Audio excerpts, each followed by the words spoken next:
Hey, how you doing? Thanks for tuning in. It's Robert with Pheasant Lane Farm. Today's kind of a milestone.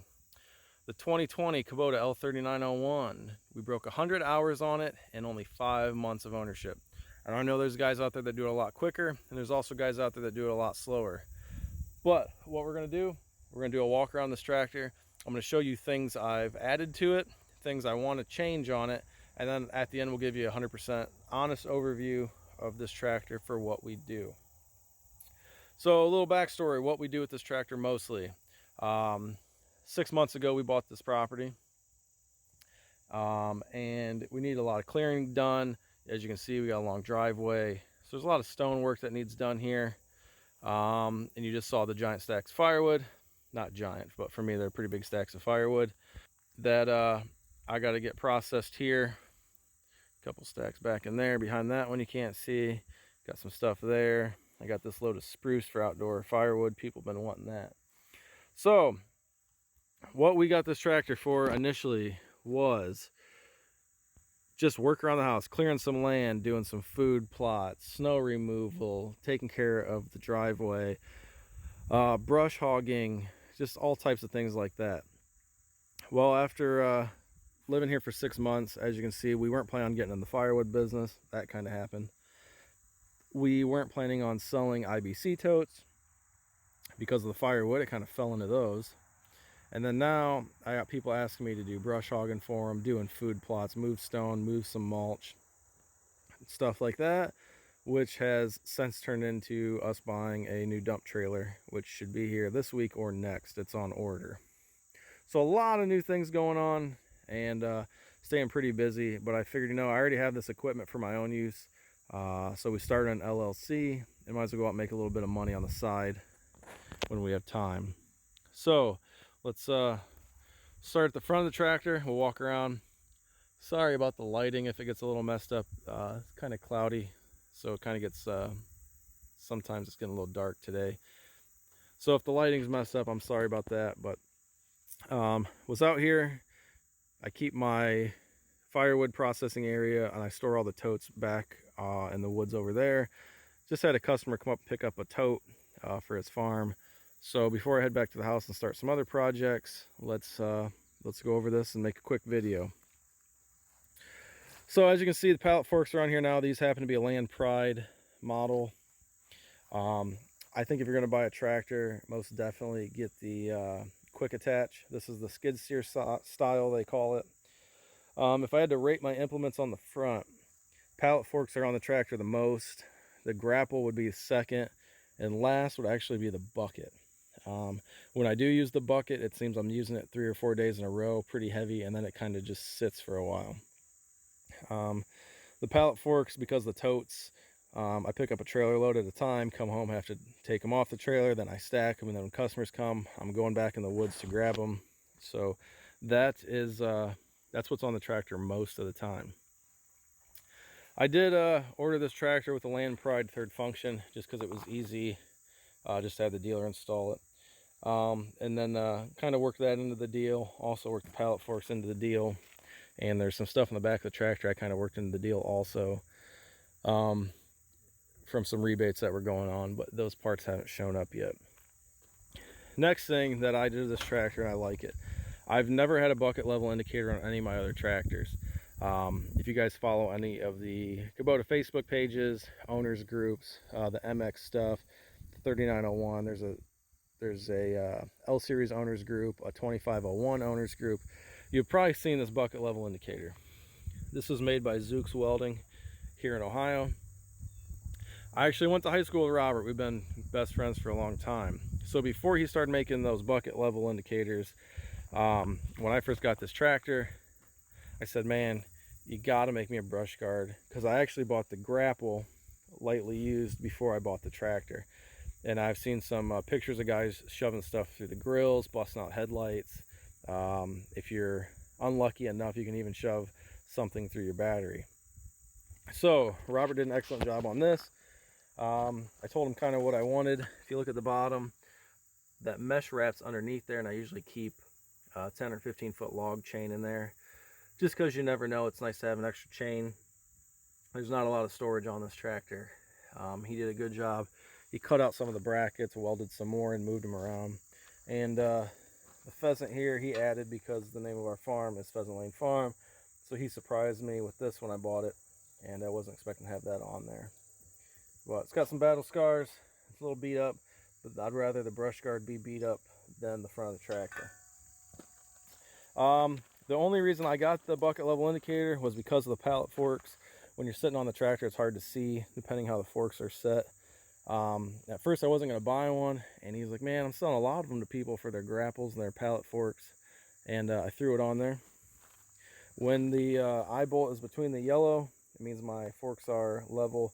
When it's between the black, obviously can't see, you can see I don't use that a whole lot. That's for the bucket. Moving back, I didn't do anything with the front tires, nothing like that. Moving back here is probably the thing I'm most excited about, and this is also built by Zooks Welding. These are the Hst Filter Guards. There's one on this side, one on the other side. I'll show you. When I had about 40 hours on this tractor, I was clearing some brush out front, and you see where that Hst filter hooks onto that silver bracket. A 3-inch in diameter Russian olive stump got wedged in there and popped that off, broke the bracket, left me stranded. Luckily my dealer got all the parts in overnight for me, but that was about 150 bucks to replace by the time you buy the bracket, the new filter, the O-rings, and then from the time it happened to the time I killed the key, which was almost instantaneously, I lost about a gallon of UDT2 fluid, which is not cheap. So if you have one of these tractors, I think he makes them for the 2501 all the way to the 3901 and maybe some different tractors now, go ahead and check out Zooks Welding. I pay for this stuff and I give honest reviews on it. He's my buddy, he's running a small business, so I don't expect anything for free. So I paid for those with my money, and I'll give you an honest review on those. Those are a must. If you don't do anything else to your tractor, there's two things I think you should. You should add the Hst Filter Guards. You should fill your rear tires. These tires are filled each with 29 gallons of washer fluid. Negative 20 because we're up here in northern Ohio and it does get kind of cold in the winters. Next thing, kind of creature comforts. I did add a knob. This just happens to be a Kubota one. It doesn't matter. My local Tractor Supply was out of these, and then saw one up there at the dealer, so I just bought it, and they're about the same price. I did add the right fender handle. I actually got that from Messick's. They had it in stock, and that thing's just great. I'm left-handed, so most of the time left hand's on the wheel. We got some bumpy patches here on the property. It's nice to be able to grab on with my right hand. That is the excuse me, that is the land pride for the third function. Use that to operate the grapple. Haven't really done anything else here, this area of the tractor. As you can see, the tractor's kind of dirty now. You are going to wear the paint off in these areas just from getting on and off the tractor. So I'm going to do the step, the floor pans, and probably that middle hump in some black bed liner. Moving on back here, I've been lucky enough I haven't busted out any lights, which is surprising because of the type of environment we are in. I take the slow moving vehicle sign off. It's hanging in the garage. If I do happen to go out on the road, I will put it back on.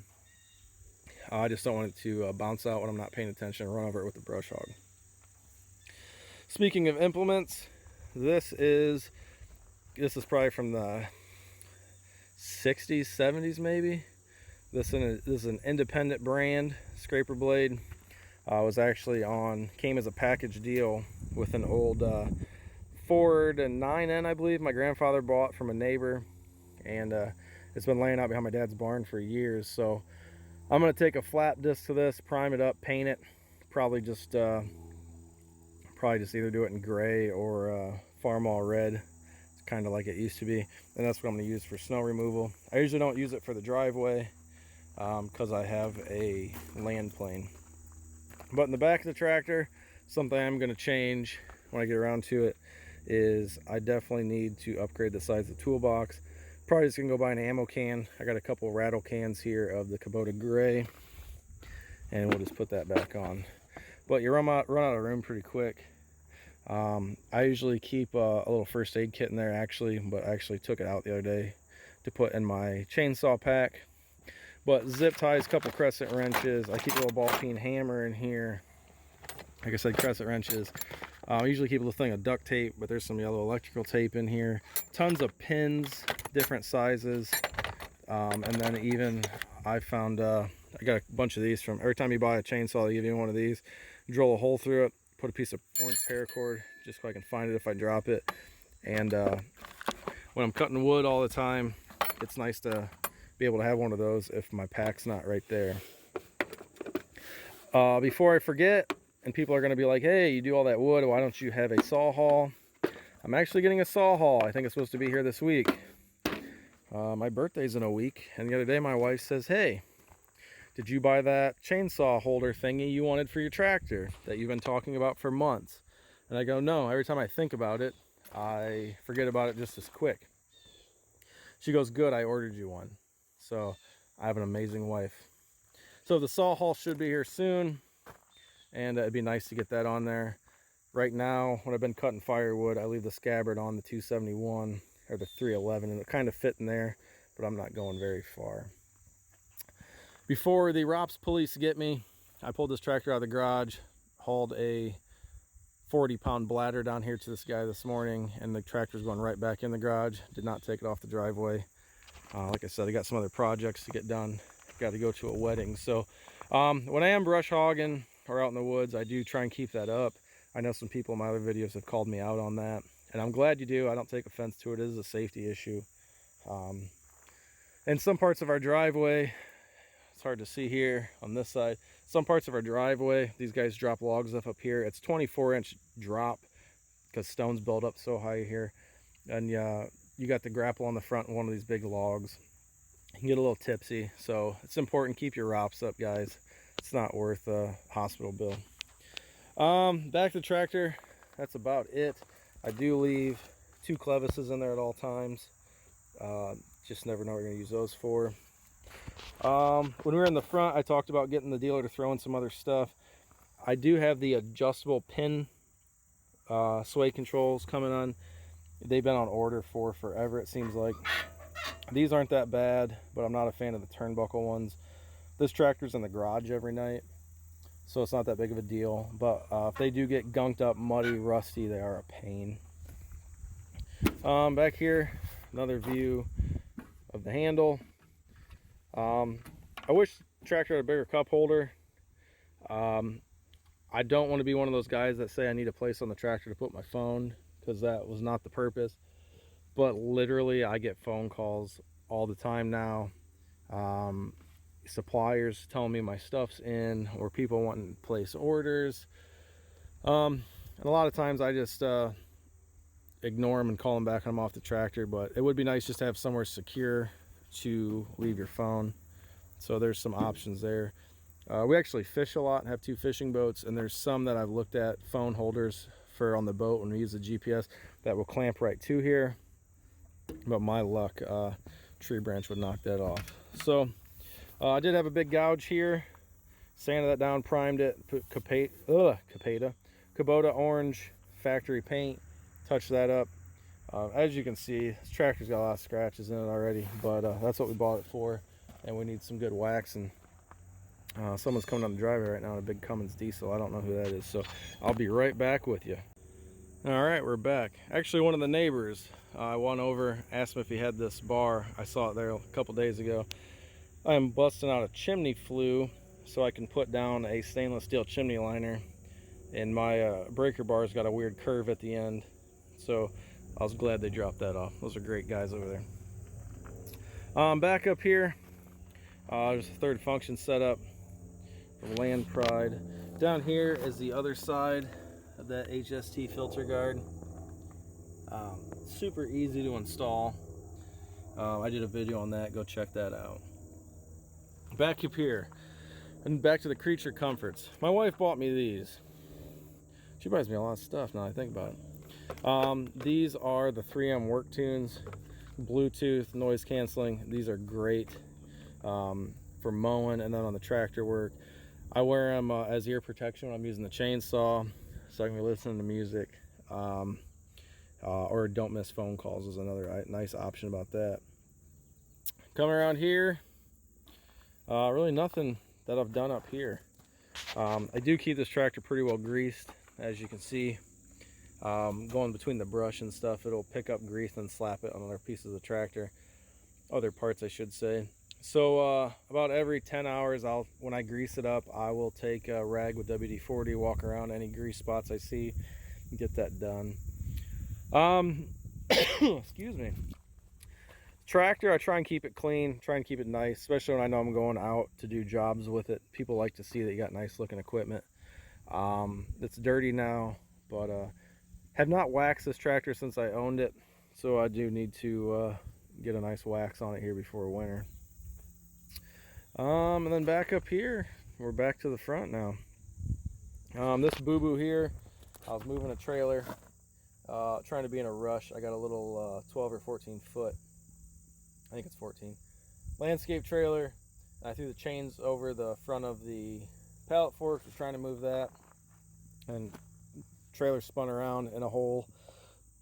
I didn't catch it quick enough, excuse me, and put a big Zorro Z in there, so that's primed. I get that painted, so I haven't got around to that. But so final opinions on this tractor. I will say the first thing first is you always wish you had more loader capabilities. I believe this is rated for 1,100–1,200 pounds, somewhere in there. I have not done any modifications to get more hydraulic pressure. I've not added any shims, anything like that. That's just bone stock. I haven't done anything to the motor except change the oils and filters. When I did get this tractor, this loader arm on this side, this bracket here, this flange that runs straight up was bent out a pretty good amount here. So I called the dealer, that was under warranty. They said it was out of spec. They apologized for missing it when they did their inspection, when they received the tractor, and got me a new one of those. Only other issue I've had with this tractor, which I've heard is kind of a common issue, the first time I hooked it to a land plane, actually put a load on the tractor, started shooting out coolant, antifreeze. There was a hose clamp that was loose from factory, so fixed that up, not a big deal, and they gave me some more antifreeze, but didn't hurt the tractor, and I caught it soon enough. So always be vigilant on these tractors, guys. Sometimes I'm running it, I don't use hearing protection. I just like to hear every once in a while, am I missing a knock that, you know, I'm not gonna miss. So stay vigilant on these. I keep this parked inside the garage on a concrete floor so I can see if I'm dripping anything, which hasn't happened yet. But very happy with this tractor. Like I said, no matter what tractor you buy, you're always going to wish that you had a little bit bigger loader capabilities and capacity. For what I want to do, this works great. It will pick up full totes of firewood, and depending on where you look, those are between just a little bit under a third of a cord, or a face cord, or a rick, depending where you are in the country or the world. If it's dry firewood, I have no problem picking up any of those. I have had one tote I was trying to pick up was greenwood. I didn't have any weight on the back. The loader had enough strength to pick it up, but it was a little light in the rear end. So I always try and keep something on the back now, especially when I'm moving these bigger logs with the grapple. And you can kind of get a better angle here. The driveway, it's not super steep there, but that's about 12 or 14 inch drop right there. But that being said, I'm happy with this tractor. There are times I wish I would have went with the 4701, but you're really not gaining much loader capability. This thing pulls scraper blade. I pull out animal stalls with bedding, no problem, which that doesn't weigh a lot. I have a land plane for it that works great, 16-inch land plane. I pull a 6.5 foot heavy duty box frame disc with 18-inch cutters, no issue there. 2 bottom plow, 60-inch everything attachments, extreme rotary cutter, no issues with that, and that thing is a monster in itself. And then what else do I do? I actually hooked up my 10-foot Brilliant Quality Packer, and then behind it hooked up my 8-foot double row Brilliant Quality Packer doing food plots this year, and it has no problem doing any of that. So this tractor has enough power. This is a hydrostatic 4x4 with the R4 tires. You probably get a little bit more pulling power with the ag tires. I think Messick's did a video on that. But I'm happy with this tractor. The big thing why I didn't go with the 4701 or an MX series is where we are. I did not want the bigger frame size. So fill those tires up, get some HST filters, you're good to go. I really don't have any complaints about this tractor. It doesn't have some of the creature comforts that the Grand L series or M series offer, but for what this is designed for, a little landscape tractor, late farm use, it works great. Like I said, we got a dump trailer on order, so I'm sure the tractor will be getting used a little bit more. I did buy a 14-foot, so I can get the tractor in it. I have a 20-foot flatbed, and we're looking at a 33-foot or 32-foot flatbed too, gooseneck to pull behind. Just make life a little easier. If I go do jobs, I can take more than one implement at a time. Right now, when I go do gardens for people, I've been having a lot of people that want me to plow the gardens and then disc over them as opposed to tilling them, because I don't own a tiller. I pretty much got to take 2 trips or get really creative how I put that stuff on a trailer. So thanks for watching. That's my honest review of this tractor. And like I said, I've never run into an issue where I wish it had more power. Can't zoom in here. I feel like it's real close to my face. But it's been a great tractor, and I look forward to putting many more hours on it. Like I said, does everything we want to do. Its only downside would be the loader capacity and the physical weight of the tractor. But at the same time, for the stuff I do, I have people call me like, hey, can you come fill in this koi pond, or can you do this, do that? You're not rutting up their yards. So there's a give or take on anything. And it doesn't take long to knock out an acre brush hogging with it. And it's got the PTO power is the only reason I stepped up from the 25 to 33 to the 3901, as I wanted that PTO power. So as always, thanks for watching. If you don't mind, hit that like and subscribe button. It's been a busy week around here. Like I said, I'm working on a chimney flue. I got firewood to cut up. This is all for sale. I'm not going to burn spruce in our house. We traded in the truck this week. If you're watching my other videos, I had kind of an electrical issue with my other truck, and then we got that figured out.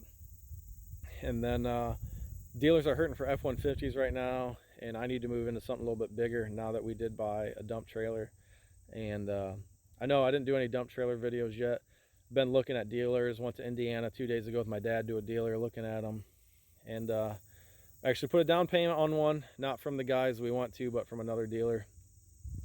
I would like to do business with those guys in Indiana. They were good dudes, but $2,000 is $2,000. A dealer here in Ohio beat their price by $2,000, and they have one coming in that was already ordered, so I'll get that soon. It's hilarious. I don't know if you can hear in the background, we got 2 roosters that are going through puberty right now.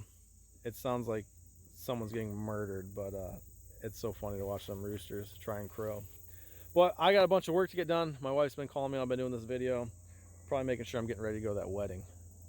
But all right, guys, thanks for watching. If you're looking at one of these Kubota tractors, you can't go wrong. Just do your research and make sure that it's going to fit your expectations. So all right, I gotta go. Stay out of trouble and be safe.